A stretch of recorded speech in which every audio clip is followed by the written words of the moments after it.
Yeah, Brian, obviously, other than that first couple of minutes, that Oldham game, is that almost a bit of a template for what you want going for?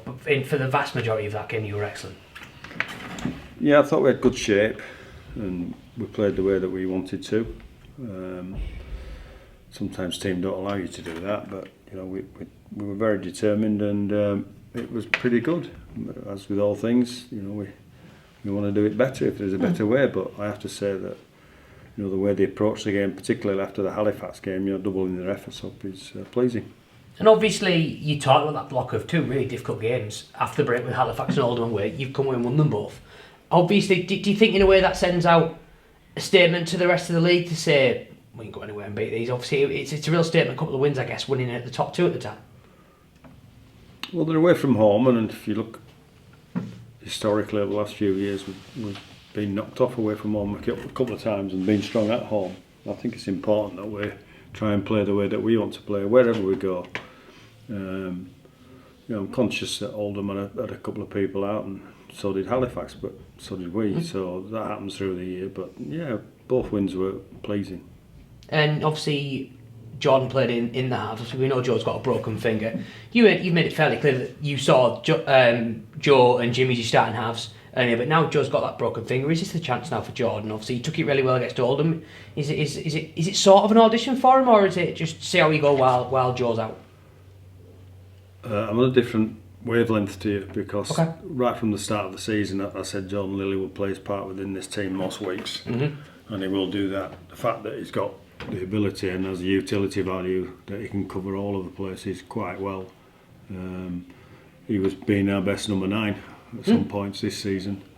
I thought he had a composed performance at 7.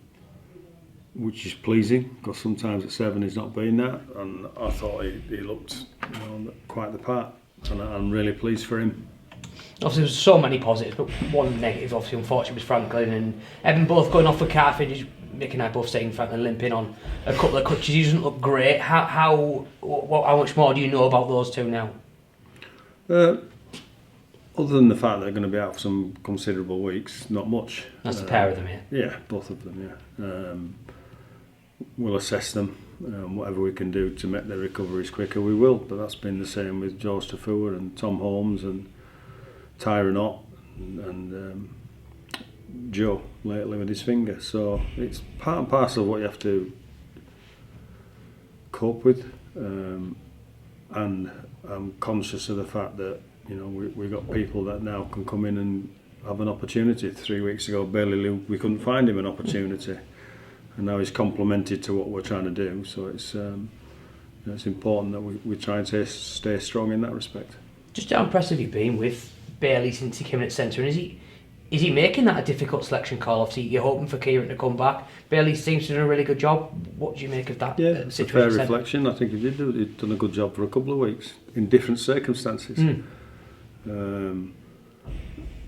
I think, and we think, the coaches think they're getting well coached, so they know what they have to do, know their assignments to stay in the team, and if they want to do, they have to play well.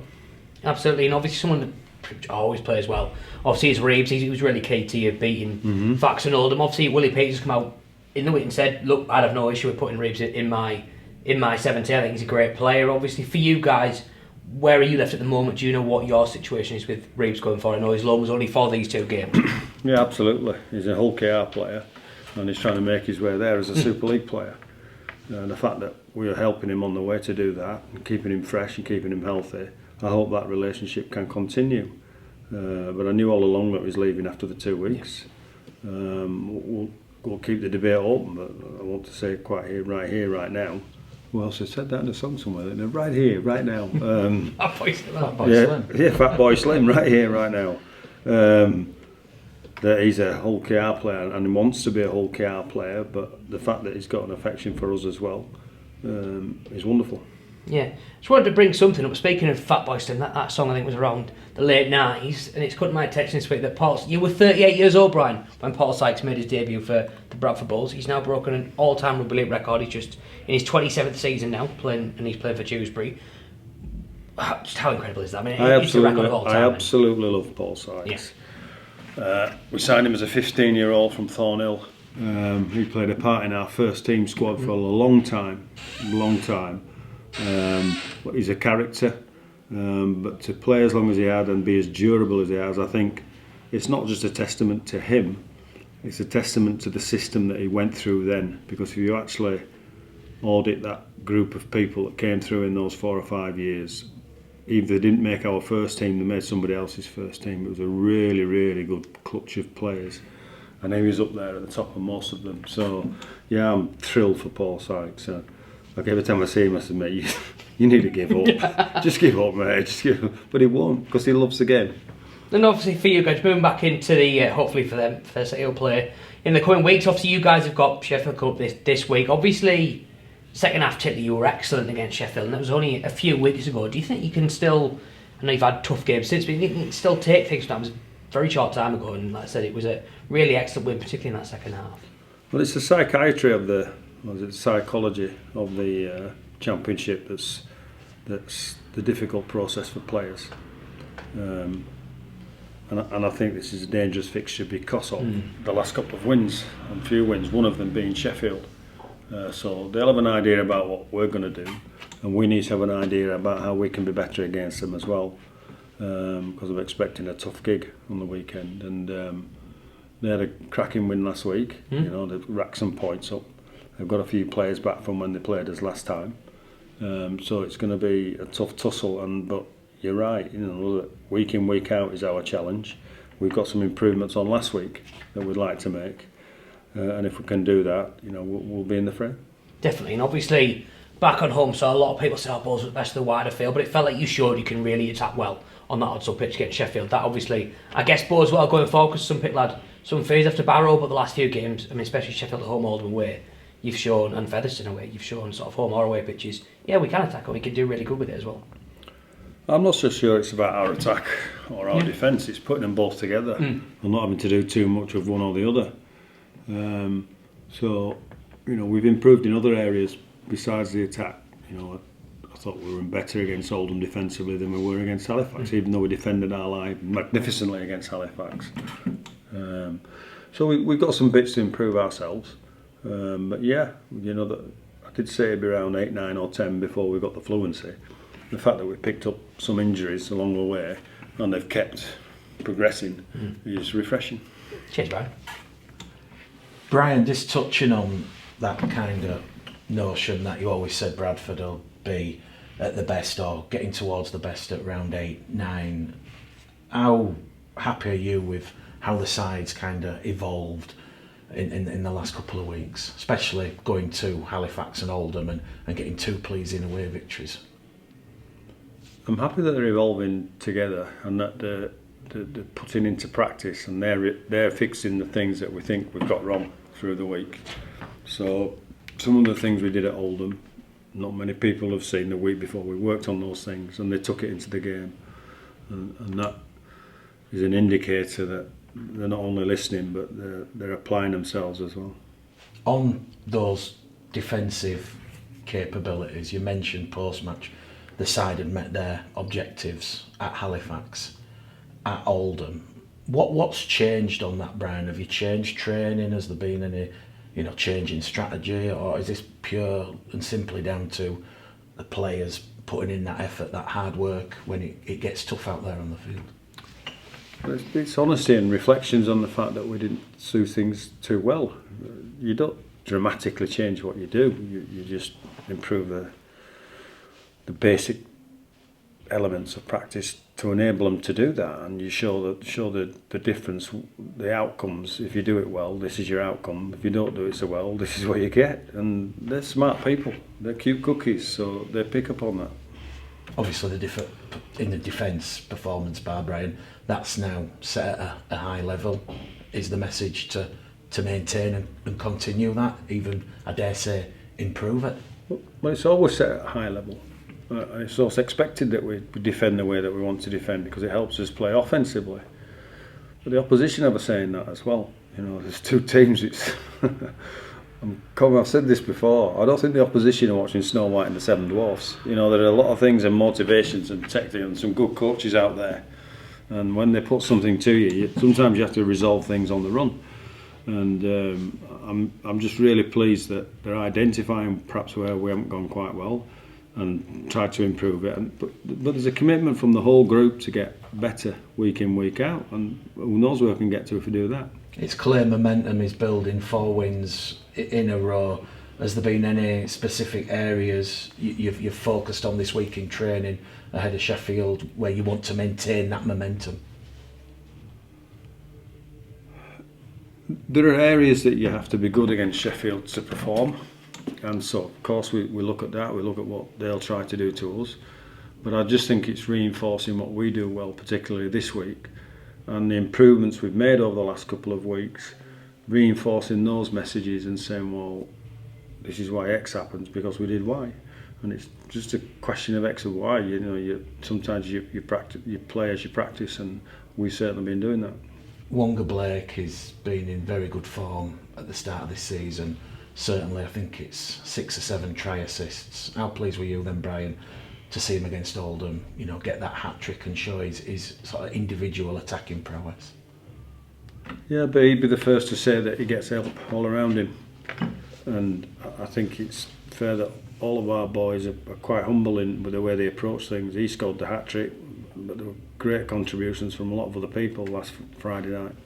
And I think that's the element of the team. They can't do it without each other. And so whilst Wong perhaps got the headlines, he's been pushing on doing something like that all the time. He's been playing well, he's been making breaks, he's been giving assists, he's been helping other people. Jed Knockenberg's in the same boat, and Guy Armitage, and Bailey Lou's come into the team and has looked like a really good strong ball carrier, and so they've all contributed to that. And I can't take away my thoughts from the big blokes that really set a platform for us on Friday, and they have to continue doing that or the game becomes hard. Jordan Lilly, James Meadows, obviously that was their 3rd game in the halves this season, albeit the first recently. You'd expect improvement, Brian, knowing that they've now had another week together, you know, practicing together. Yeah, we expect improvements from everybody. You know, Luke Hooley playing with another set of halves as well, so the 2 9s, you know, Hallis played at 9 last week and looked in place and looked strong. You know, Mitch Suter had a different role. You know, he came off the bench to add some energy, which he did. So it's important that spine does connect and understand what we're trying to do. Because whilst the Halifax game was a great win, we lacked a little bit of fluidity. We didn't have any good ball. And that was on the back of some of the things that we were doing. So good ball, I mean by attacking football. We couldn't manage to stay there. Well, last week we cured that. It's another indication that everybody's listening. We've touched a little bit on Eben Sker, Franklin Pelly. What's the latest with Joe Keys, Kieran Gill? Are they in contention this week, or are they both ruled out as well? I don't think Keys will play. Gill's a chance, so we'll see how he is tonight. Yeah, that's about it. Yeah. And just on Eben Sker, after coming back so soon from injury, this must be quite a bit of a crushing blow for him, Brian. I know you don't know what to extent the injury is at this stage, but if he is missing for, you know, a block of games, a period of weeks, it is a bit of a blow for him personally. It's just a reflection that it's hard to plan things with rugby league current. You know, it's the ultimate team combat sport, and I firmly believe that. And so you're going to pick up injuries, and sometimes as an individual you pick 1 or 2 up on the bounce, which can deflate you a little bit and affect your psychology and your confidence, if that's the right word, or your beliefs, whichever word you want to use. But we just need to stay strong around him and stay strong for all the other people that have been injured as well. Tom Holmes didn't want to get a 12-week injury, neither did George Tafua, so we've had a lot in that case, and it's a hard job that they do. It's a lonely job they do. I can cuddle them and everybody else, and the squad can cuddle them and everybody can keep confident, but being out injured is a difficult period for players that really want to play, and being strong for them and understanding what they bring to the team, even though they're not in and around, is part and parcel of them coming back a lot healthier. With those specific injuries to Eben Sker, Franklin Pelly, Ariba Doro going back to Ilkeston Rovers, similar to Bailey Lou taking that chance when Kieran Gill was injured, does this perhaps present an opportunity for Logan Bayliss, Nathan Mason perhaps Elliot Paposche to, following the footsteps of Bailey Lou, and some players who've just mentioned there have been waiting very patiently to be given a chance. I would, if I were them. I'd be chomping at the bit. I'd be saying, we'll show them. I told you I need to be in that 17, and that's the only way you can show them. We can get them games of football here, there, and everywhere. Get them games with other teams at the highest possible standard we possibly can. But the thing you have to do is, if you're given an opportunity here, take it with both hands. It's looking like there could be 7 or 8 first-team players missing on Sunday against Sheffield, Brian. Yeah. How pleased are you then that you've put a squad together which has the quality and depth to cover those injuries? That wasn't always the case last year under Eamon O'Carroll, where there was certain areas which were strong, but it didn't have that overall strength and quality. Well, it's pleasing, but I wouldn't say it's ideal. I don't want to see anybody that's out of your first team roster and that's playing well. But it's part and parcel of what was decided to do. Eamon himself said there's too few people here, before he left. So, I think we've balanced that up with a couple of requisitions as well. But I think this time last year we were on our maybe 8th, 9th or 10th loan. And we've kept it in-house this year, which is pay homage to the board for that and the CEO. We've managed to push the boat out a little bit, not massively but a little bit, so that we can do that. And keeping it in-house with your own people is certainly beneficial. Ribidoro's our first loan, but as I alluded to earlier in the interview, he's familiar with this place, and he has been part of the hangings and the decorations. Does this injury adversity affect training, affect preparations, Brian, for games? If it does, how does it? Well, there's a mantra: game day is the best day of the week for everybody. And I just know that the chaotic nature of rugby league, something's going to happen to somebody somewhere, either the breakdown or... So you have to get in your head that as long as your practices are good and people in the right places at the right... Clearly it affects us because we've had so many injured. We haven't had the intensity around practices sometimes. We've had to create that ourselves with fewer bodies.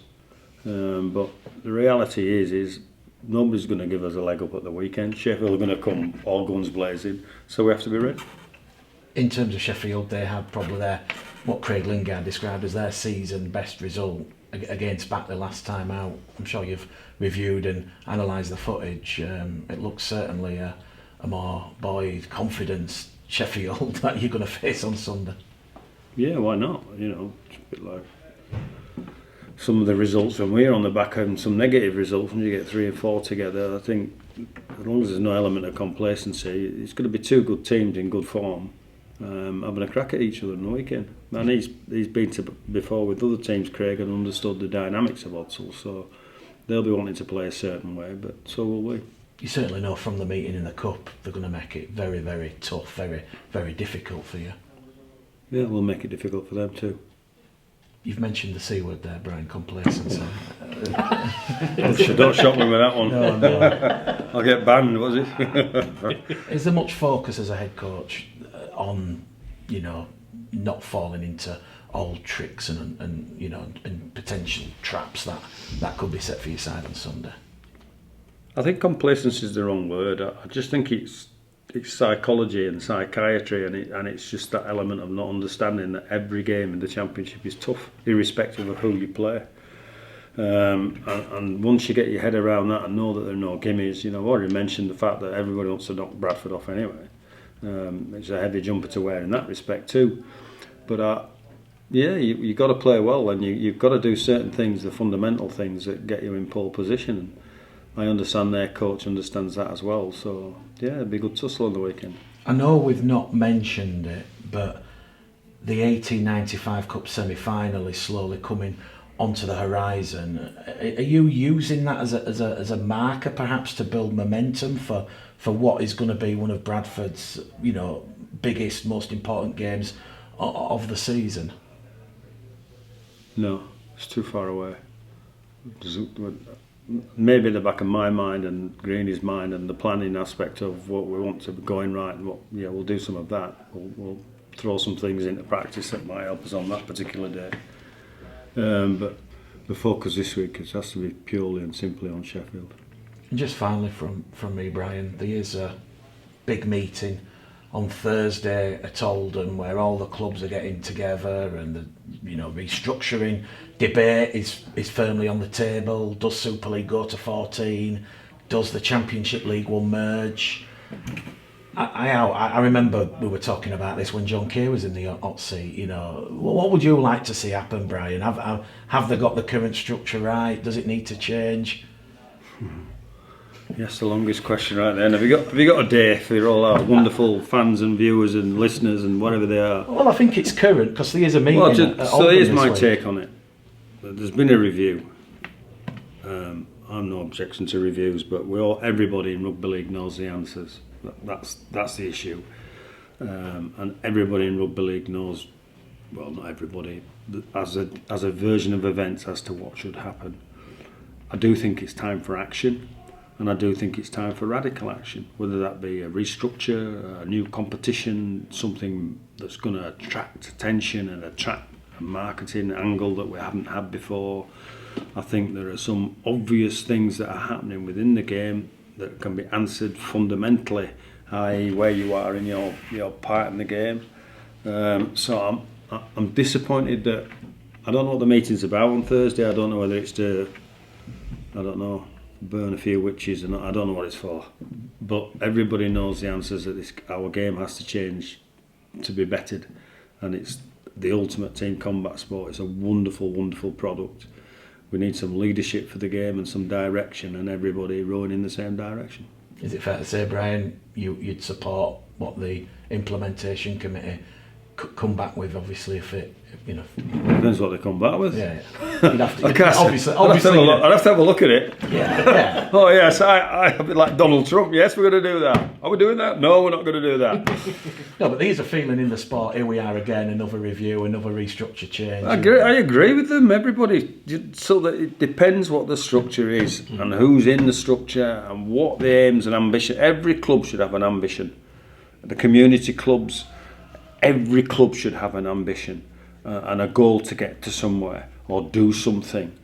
Now, if that's to be the best community club in the world, then do it. Just go do it, because you won't ever stop people on spot working in Wyvern, Barrow, in Cumbria, Dewsbury, Batley, Bradford, Leeds, in West Yorkshire, Holland. So I can go through all the teams. There's that element of parochialism that needs to survive. But the game needs to be in a better position, I feel, and we've got some great games this season. The Super League is magnificent in many respects, but at the other end of the table we have Salford. The story about Salford has been headlines all of the time. So I just feel that I have a version of events that I sit down, that I talk about with people that I think is attractive, but there must be 100 iterations of that, 100. What's going to bring fans to the table? What's going to be the selling point for a new relaunch of a structure? If it's just 12 to 14, I'm not sure it does it. I think it needs something radical. But that's just my views. I genuinely, they know the answers as to what's wrong with the game, and that's what's frustrating for everybody. They know the answers. Who's going to be strong enough to understand that? And we need some leadership. We need a few people leading it. We need some more money in the game. How do we get more money? All of the questions that people are asking are all very, very valid questions from everywhere. But I don't know. You started by asking me in the meeting on Thursday. I've no idea what it's about. But if it's a bun fight, they just throw buns. And it's like a game of traitors as well. People will say something in the meeting and then go away and do something completely different. So you have to work out who the traitors are. And what's the other version of traitors? Who are the ones, the goodies? What are they called? Oh, faithfuls. Oh, and you have to work out who the faithfuls are, who have a genuine love for rugby league and want it to be better. So it's the faithfuls and the traitors.